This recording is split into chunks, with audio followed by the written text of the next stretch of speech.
Third and fourth rib fracture சொல்லுவாங்க அருண் விஜய்க்கு. அதாவது 3வது 4வது விலா எலும்பு வந்து உடஞ்சிருச்சு அப்படின்னு சொல்லுவாங்க. தனுஷ் குத்துற அந்த இடத்துல தேர்ட் அண்ட் ஃபோர்த் ரிப் கிடையாது, 5, 6, 7 அது வேணா சொல்லலாம். தேர்ட் அண்ட் ஃபோர்த் வந்து நல்லா மேலே மசில் ப்ரொடெக்ஷனோட சென்டர் செஸ்ட்ல இருக்கும்.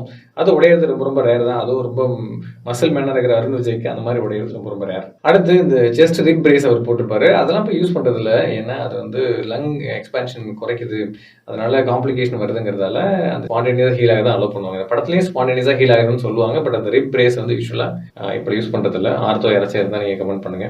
இப்படி எல்லாத்துலேயும் குறைசனா எப்படிதான் அப்போ எடுக்கிறது அப்படின்னு கேட்டிங்கன்னா, டாக்டரோட டயலாக் என்ன தெளிவாக வச்சிருக்கலாம். தேர்ட் அண்ட் ஃபோர்த் ரிப்னு சொல்றதுக்கு பதிலாக 5 or 6, 7th ரிப் அந்த மாதிரி இன்ஜுரியா இருக்குன்னு சொல்லியிருக்கலாம். என்ன கேட்டீங்கன்னா நான் என்ன சொல்லுவேன்னா, தனுஷ் குத்துல அவருக்கு ஃப்ளைல் செஸ்ட் வந்துருச்சு அப்படின்னு சொல்லியிருக்கலாம். ஃப்ளைல் செஸ்ட் வந்து ஒரு மோசமான கண்டிஷன். அதாவது எப்படின்னா, பானையில் நம்ம ஏதாவது வச்சு குத்துறோம்னு வச்சுக்கோங்களேன், நடுவில் எப்படி உடையுமோ அது போல அந்த செஸ்டோட ஒரு பகுதியில் 2 ரிப்பு ஒன்றா சேர்ந்து மொத்தமாக உடஞ்சி தனியாக வந்துடும் ஓடு மாதிரி.